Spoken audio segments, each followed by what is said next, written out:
পাস্তার রেসিপিও যে এত সহজভাবে তৈরি করে খাওয়া যায়, এই রেসিপিটি ট্রাই না করলে আপনি কখনোই বুঝতে পারবেন না। এত সহজভাবে পাস্তার রেসিপির এত বেশি মজা, একবার হলেও এই রেসিপিটি ট্রাই করে দেখতে পারেন। অনেক বেশি মজা হয় এই পাস্তার রেসিপিটি। আসসালামু আলাইকুম সবাইকে, কেমন আছেন সবাই? আশা করি সকলেই ভালো আছেন। আলহামদুলিল্লাহ আমরাও ভালো আছি। চলেন মূল রেসিপিতে ফিরে যাই। পাস্তা তৈরি করতে আমরা বিভিন্ন ধরনের বিদেশি রেসিপিগুলোই বেশি ট্রাই করে থাকি, যেখানে চিজ ছাড়াও অনেক দামি দামি মশলা বা ইনগ্রিডিয়েন্টস ব্যবহার করা হয়ে থাকে।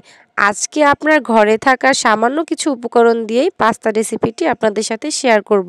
আশা করছি পুরো ভিডিও জুড়ে আমার সাথেই থাকবেন। আর আজকের আমার এই ভিডিওটা কে কোথা থেকে দেখছেন অবশ্যই কিন্তু কমেন্ট করে জানাবেন। তো আমি পাস্তা তৈরি করার জন্য এখানে মুরগির বুকের মাংস নিয়েছি। এখানে আপনারা চাইলে যে কোনো ধরনের মুরগির বুকের মাংস ব্যবহার করতে পারেন। আমি এখানে ব্রয়লার মুরগির মাংসটা ব্যবহার করেছি, কারণ এই মাংসটা একটু নরম হয়ে থাকে।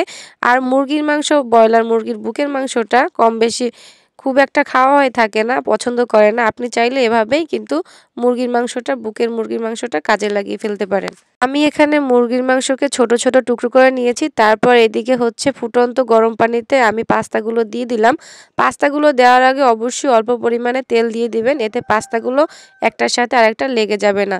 তারপর পাস্তাগুলো ভালোভাবে সেদ্ধ করে আমি উঠিয়ে নিয়েছি। এখানে সেদ্ধ করার সময় অল্প একটু লবণও ব্যবহার করতে পারেন, এতে পাস্তার স্বাদটা কিন্তু আরও ভালো আসবে। তারপর এখানে তেলে পেঁয়াজ ভালোভাবে ভেজে নিয়েছি।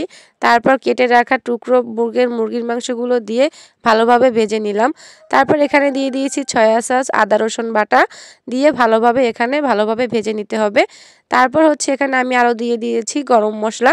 আমি কিন্তু এখানে কাঁচামরিচ ব্যবহার করিনি, অল্প পরিমাণে গুঁড়া মরিচ ব্যবহার করেছি, যেহেতু বাচ্চারা খাবে। আমি এখানে সকল ধরনের মশলা ব্যবহার করে তারপর ভালোভাবে মশলাটাকে মাংসের সাথে কষিয়ে নিচ্ছি। তারপর এখানে আমি অল্প পরিমাণে পানি দিয়ে মাংসটা সেদ্ধ করে নিচ্ছি। ব্রয়লার মুরগির মাংস ভাজা অবস্থায় কিন্তু অনেকটা সেদ্ধ হয়ে যায়, যার কারণে অল্প পরিমাণে পানি দিয়ে আমি মশলাটা মাংসের সাথে ভালোভাবে কষিয়ে নিয়েছি। তারপর আমি এখানে সেদ্ধ করে রাখা পাস্তাটা দিয়ে দিলাম।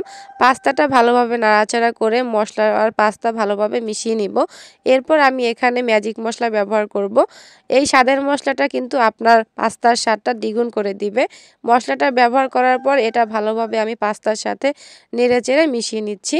এক্ষেত্রে আপনি এখানে টমেটো সস ব্যবহার করতে পারেন। টমেটো সস ব্যবহার করলেও কিন্তু পাস্তার স্বাদটা অনেক গুণে বেড়ে যায়। আপনার হাতের কাছে থাকা এই অল্প সব উপকরণ দিয়ে আপনি এরকমের মজাদার একটা পাস্তা রেসিপি তৈরি করতে পারেন। দেখেন পাস্তাটা কতটা ক্রিমি একটা ভাব চলে এসেছে আর একদম ঝুরঝুরা হয়েছে, কিন্তু আর খেতেও কিন্তু অসম্ভব মজা ছিল।